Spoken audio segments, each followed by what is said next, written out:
joining me, well, a number of groups. We've got a group of people coming here from Ocean Spirits and another group from Specto. I'm going to tell you a little bit about what they all do in just a minute. So, good morning, guys. How are you doing? Good morning. Pleasant, good morning. All right. Welcome to Daybreak Grenada. Thank you. It's a pleasure. All right. Okay, so we'll start with Ocean Spirits. Tell me a little bit about Ocean Spirits, who you are, what you do. Well, Ocean Spirit actually is an NGO project that has been registered here since '99, focusing heavily on sea turtle conservation and research. We have seen it important to actually preserve and conserve what is important to us is actually, especially the leatherback sea turtle. We realize that they're actually one step away from extinct, so we focus heavily on the leatherback, so we protect them during the nesting season. Okay, all right.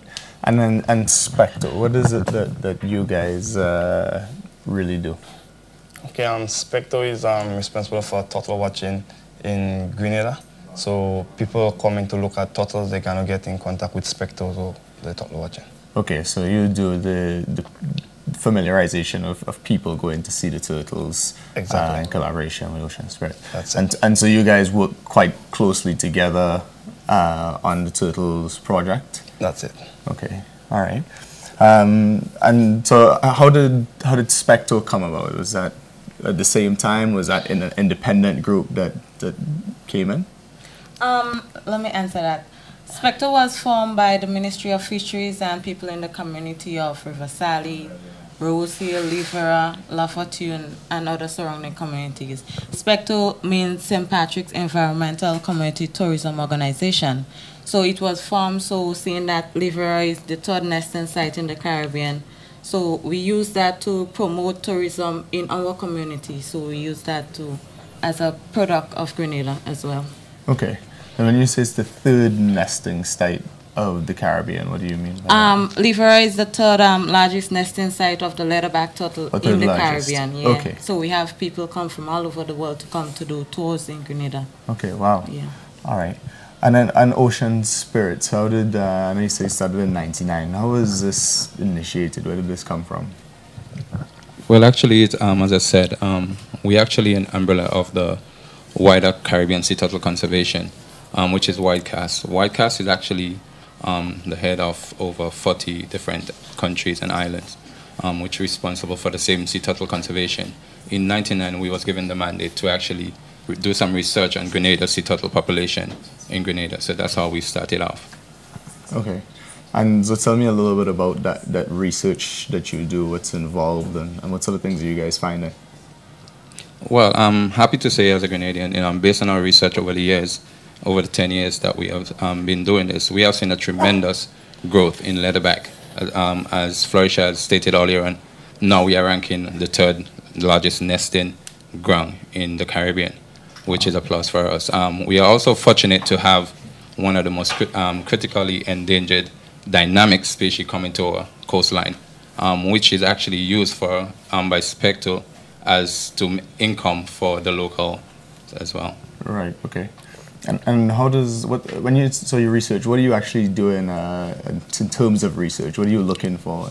In terms of research, we actually, we're still trying to find out the population as well. We're seeing, trying to see how much still poaching activity is going wrong. We also, in our research, trying to establish growth, different sand temperature, incubation temperature, and stuff like that. So we're doing quite a number of research. We also work under the, higher authorities from like top officials in marine science and biology. So we get our guidelines from them and we proceed. Okay. All right. Now, and Specto, well, I have to point out, I've been holding the shirts, of course. I have one of the Specto shirts. I'm now official Specto tour guide, so I'm quite pleased about that. You can see the Specto on the back there. So, and you see me in St. Patrick's, you know what's going on.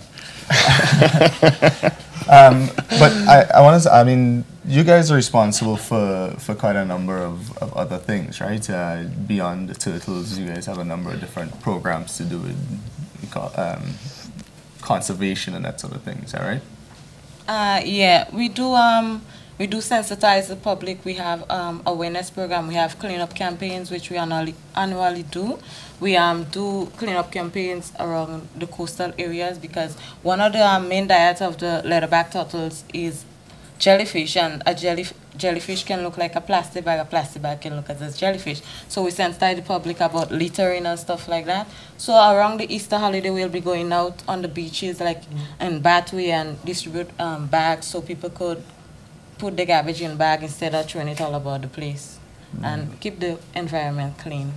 Right, okay. So just lots of educational, we're going to say clean. I think I read something that you guys took about 20 tons worth of garbage out of River Antoine. Yeah, that's not a too lot. long ago. That's incredible amount of thing.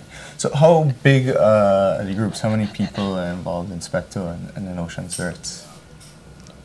Well, Spectre have a board, which we have board members, and we have about 7 tour guides, trained tour guides. Okay. He had tour guides from the past, like he had 4 upgrade tour guides, and we have new recruits that was trained and now certified, and we are certified by the Ministry of Fisheries of Grenada. So meaning that only Spectre members are allowed to do tours on Livera Beach. Right, okay. Yeah. All right, so you guys have control of that space so that we can come in and ruin what you've already started. Yeah. Okay, all right, and then Ocean Spirits. So for Ocean Spirits, we have 5 locals that work for us from the local community. We have 3 internationals who are here on a voluntary basis. We come in each season and we work basically for nothing. And then we also have a volunteer program which we run. So people from all around the world will come and join us for 3 weeks usually at a time just to take part and enjoy what Grenada has. Okay, and how long is the season for the leatherback turtles? It starts sort of the end of March, beginning of April, and runs through to sort of maybe first week in August. Oh, really? Okay, right, so right through the summer for the most part. And how have you seen growth since '99 to now, the changes that you guys are making, how has it impacted? Well, turtle numbers go up and down each year depending on sort of their nesting time. So some turtles will nest again within sort of 2 years, some will come back maybe in 4 years. So depending on when they're coming back will determine sort of when we have peaks and troughs in sort of our numbers. So it varies year to year. It varies, yeah. Okay. Very good, but you're seeing a positive change. Since we've been on the beach, there's a lot less poaching going on, especially at Livera, with our presence being there. Right. Okay. Excellent. Very, very good. So any upcoming activities that people need to know about? I know you said you have a cleanup coming up soon. I don't know if Ocean Spirits have anything. Yeah, we're going to celebrate Earth Day. So Earth Day is coming up on the 22nd of April. So around about the 20th of April, we're going to invite local schools to join us, and we're going to do a big cleanup. We also have run after-school clubs. They're all going to kick off again after Easter. Okay, excellent. Can I just write Yeah. Just to give a bit of reinforcement here. Also, our main goals is actually we believe in education. So we work heavily on education. We work with various schools doing presentation and educating them on the biology of sea turtles and stuff. So as she has said, we will be working heavily after the Easter, after our main big cleanup, which we are planning, to be going around in different schools, communities, and continue our educational work and working with the community. Okay. And tell me a little bit about the beach cleanup and activities. Well, since last year we started a campaign where we distribute garbage bags on the beach. So instead of people throwing the litter all about the beach, they put it into a garbage bag. For 2012, we launched our turtle tours. So we have numbers we will give out at the ending of the show that people could call to book our tours. We don't want people just coming up to the beach, and you need a permit in order to enter the beach. So if the security asks you for a permit and you cannot provide one, meaning that you're not allowed on the beach. Okay. So we're asking people to please call and book their tours early and get a pass so that you can go down to the beach to see turtles for this year. How do they get in contact with you? You could contact Miss Claudette Pete or Sophia Sonny or Miss Juanita Pay. So we'll give you numbers at the ending of the interview so that you could give. You don't want to tell them at home now? I don't have the numbers in my head, so I'll have to give that. Okay. All right. So this beach clean, this is not like a one-day thing, like you're getting a group go to the beach and clean up. This is an ongoing thing. There'll be facilities provided so that people can use it. Yeah. Okay. Excellent. Wow, it's very, very good. So any final message to people out there? What do you want them to... Oh, actually, let me ask that. I mean, there may be people out there going, hey, you know, why do we need to conserve these turtles? But, I mean, I know for, as you say, Spectre, the whole point is to provide opportunities to the people in St. Patrick's. So what would you say to people that, you know, want to know why it's important to conserve turtles? Well, seeing as Kester say, the leatherback turtle is one of the species that is critically endangered, and we're asking people to help in the conservation of the turtles. We had people used to poach, and poaching is minimized, as Kate stated, in Livera area. So we want people to continue to do what is right and educate themselves about the sea turtles, and it will be a good initiative for Grenada. Okay. Okay, just a little about the same question in Just Gas. I think we're quite fortunate enough to have them coming up in our country, and to be exact, to have them coming up in St. Patrick's. So I think it's quite good to be part of it to sort of protect them. Otherwise, they're going to be away. Yeah. Okay. All right.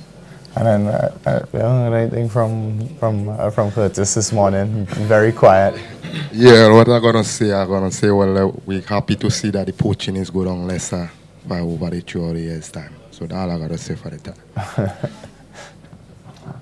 Let me just reinforce on the question that you have just asked. Sea turtle itself play a great role in the economies, in the ecosystem. Leatherbacks have been around for millions of years. It's been around since in the days of the dinosaurs. And as I said before, it actually facing great threats from human-associated, which means poaching, accidentally caught.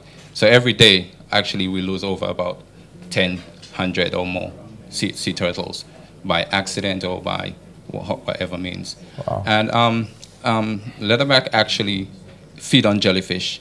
Jellyfish feed on white yellow tuna, which the fishermen actually go out to find to make an income for them and the family. Without the leatherbacks, then you will have an increase in jellyfish. And what happens is that with the increase of jellyfish, then you will have a decrease in the yellow tuna population, which means fishermen will go out there and hold very little. Also, as well, it's very important that you help conserve sea turtles, as well as you can see the tremendous benefit that comes into the parish right now. Those guys are tremendous benefiting from these things right now in an ecotourism something. So they are the one actually benefiting from that. There is ways that you can actually benefit from sea turtle than just killing it and selling the meat. For instance, you might kill a turtle and get $500 out of it. A turtle coming up to nest will actually nest for up to about 6 times within the season. One turtle can generate over $5,000 alive than if it's dead. So there's a lot of things to consider here, you know, about the reason why you should conserve. Plus the loss of the yellowfin tuna, as you said, which definitely. we eat a lot of down here. Okay, wow, all right. So anybody who wants to get more involved in ocean spirits and you know, the research side of things, how would they get in touch with you? Well, as I said, our project is an NGO project. Our main funding comes from volunteers who actually apply for a 3 weeks phase or 6 weeks phase with us. Without volunteers from abroad, then Ocean Spirit is going to be hard for us to exist. As you know, you wouldn't get locals to come out there to work from 8 in the night to 6 in the morning without an income. You know, so if people do wish to volunteer with us on a voluntary base, they can contact Ocean Spirit on 442-2341 or 015-5541. We are more than happy to have the community and Grenada on a whole come in and get hand-feel experience. Okay. You can also look us up on our website. It's www.oceanspirits.org, or if you search on Facebook, Ocean Spirits, you'll find us on there, and we have regular updates of what's going on as well. Okay, excellent. And you can contact Specto on 442-1748, or you can look us up on Facebook and view the page and leave a comment. Thank you. Okay. And that's how they would get information on getting the tours. Yeah, as well. Okay. All right, so there you go. go onto Facebook, you'll find Ocean Spirits and you'll find Specto. We'll make sure and have those numbers available for you as well if you're interested in getting more information from either group or getting involved in what they're doing. All right, guys, thank you very, very much. Wish you the best of luck in the upcoming turtle season and your ongoing projects. All right? Thank you, man. Okay.